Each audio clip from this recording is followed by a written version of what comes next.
3주 전에 제 남편이 이 공항에서 코로나 검사를 했는데 코로나 양성 판정을 받아서 3주 전에 한국을 가려고 했지만 한국을 가지 못하고 다시 모스크바로 돌아와서 자가 격리를 했고 이제 코로나 음성이 나와서 한국으로 갈 수 있게 되었습니다. 지난 영상에도 말씀드렸지만 제 남편은 무증상이고요. 무전파예요. 심지어 계속 같이 살고 있는 저희들 아무한테도 전파가 안 됐고 다 건강했어요. 본인 스스로도 건강했고 그 옆에 같이 살고 있는 저희도 다 건강했거든요. 그런데 이렇게 비행기를 타기 위해서는 PCR 검사를 해야 됩니다.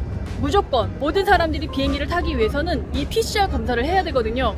그래서 우리 5명이 다 PCR 검사를 해서 음성을 받았고요. 이 검사를 하면서 남편의 항체 검사도 같이 추가했어요. 항체 검사를 했는데 역시나 정말 놀라운 결과가 나왔습니다.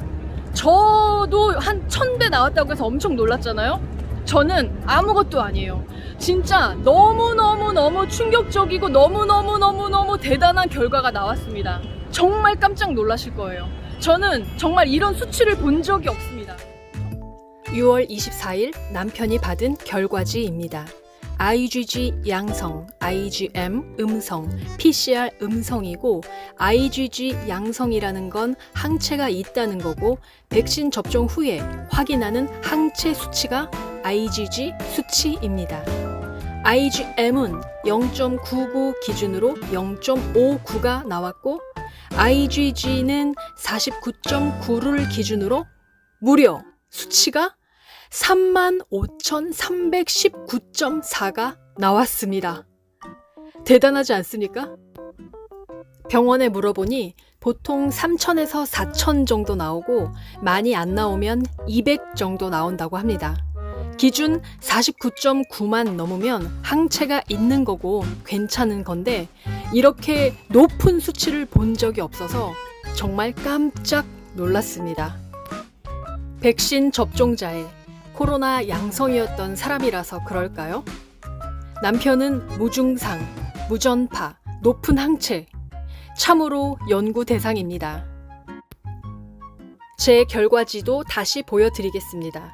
백신 1차 접종 전 IgM, IgG 수치가 0.8을 기준으로 0.22, 0.18로 코로나 바이러스 미접촉자였고 백신 1차 접종 후 수치가 0.8을 기준으로 5.91로 항체 생성이 잘 되었고 2차 접종 후에는 IgG 항체 수치가 212.8로 접종 전 0.22, 0.18보다 1000배 증가했다고 좋아했었죠. 코로나 진단을 위한 3가지 연구 방법이 보입니다. PCR, IgM, IgG를 검사하는 것인데요. 앞에 설명드린 것처럼 비인두 도말 검사로 코로나를 진단하는 것이 PCR 검사이고 IgM, IgG 항체 검사는 개인이 선택적으로 하는 겁니다.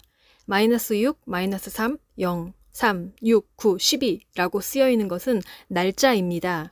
가운데 0을 기준으로 발병일과 잠복기로 나뉘죠.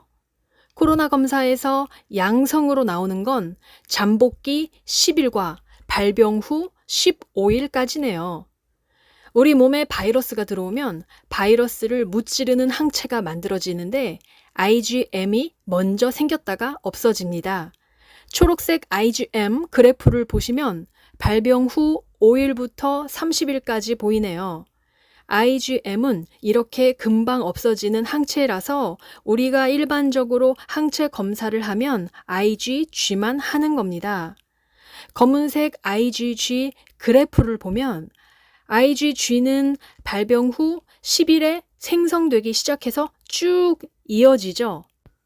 백신을 접종해서 얻은 항체든지 코로나를 앓고 얻은 항체든지 이 IgG 항체는 개개인의 차이가 있겠지만 6개월이 유지될지 1년이 유지될지 항체의 유지 기간은 아무도 모르기 때문에 백신은 시간이 지나면 또 맞아야 합니다.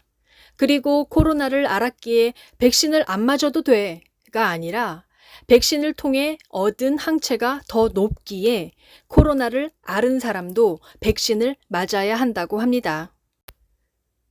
여기 저와 남편을 포함하여 스푸트닉 2차 접종 후 5명의 항체 검사 결과지가 있습니다. 혹시 러시아 결과지라서 못 믿겠다고 하실까봐 미리 말씀드리는데 이 검사는 미국, 독일 제품으로 한 것입니다. 항체 수치 기준이 병원마다 다른 것은 사용하는 검사기가 다르기 때문이니까 기준치를 잘 봐주세요.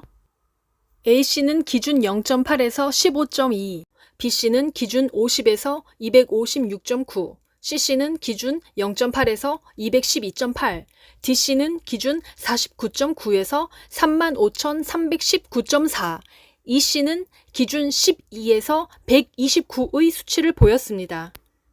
그리고 궁금해서 이거는 그냥 제가 해본 건데요. 수치가 가장 많이 나온 D씨의 기준 49.9로 다 같이 동일하게 변환을 해서 한번 바꾸어 봤습니다. 그랬더니 A씨는 942.4, B씨는 256.9, C씨는 13,193.6, D씨는 그대로 수치고요. E씨는 541.8이 나왔습니다. 높은 항체가 나왔던 저도 변환을 해서 보니 13,000이 넘는 높은 수치가 또 나왔습니다. 그런데 D씨인 제 남편의 35,000이 넘는 수치는 아무리 봐도 대단합니다. 5명 모두 백신 접종 후 주사 맞은 부위에 약간의 통증만 있었고 열도 안 나고 아무런 증상이 없었습니다. 백신 접종 후에 많이 아프면 항체가 많이 생성되고 안 아프면 항체가 조금 생성되는 거 아니냐 질문이 있던데 개개인의 차이가 있겠지만 위에 5명은 아프지 않았어도 항체가 잘 생성되었습니다. 저는 백신 접종한 날 운동하고 샤워하고 음주도 했지만 괜찮았습니다. 항체도 보시다시피 엄청 많이 생겼고요. 모스크바에서는 7월 1일부터 12세에서 17세 청소년을 대상으로 스푸트닉 V 백신 임상 실험을 시작합니다. 러시아 스푸트닉 V 백신은 임신 여성에게도 접종이 허용되었습니다. 단, 모유 수유 여성은 접종 금지고요. 모스크바는 6월 28일부터 백신 접종자 확인 QR코드를 도입해 비접종자는 레스토랑, 카페 등 음식점 출입이 불가능합니다. QR코드는 백신 2차 접종자, 6개월 이내에 코로나를 앓은 자, 72시간 내에 발급받은 PCR 검사지가 있는 사람만 발급 가능합니다. 6월 25일부터 접종에 들어간 러시아의 4번째 백신이자 1회 접종용인 스푸트닉 라이트는 델타 변이 바이러스 퇴치를 위한 재접종용 부스터샷으로 주목받고 있습니다.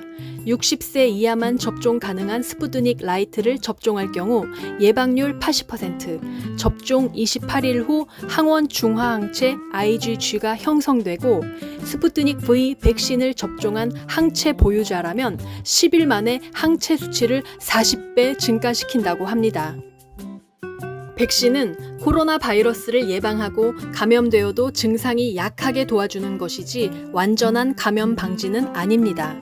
한국은 이제 백신 접종을 시작했고 코로나 감염자가 많은 나라가 아니어서 코로나 환자가 많은 나라에 비해 확률적으로 돌파 감염자 수가 적은 것이지 돌파 감염은 언제든 나올 수 있으므로 너무 백신에 맹신하지 말고 백신 접종 후에도 방역 수칙은 잘 지켜야 한답니다.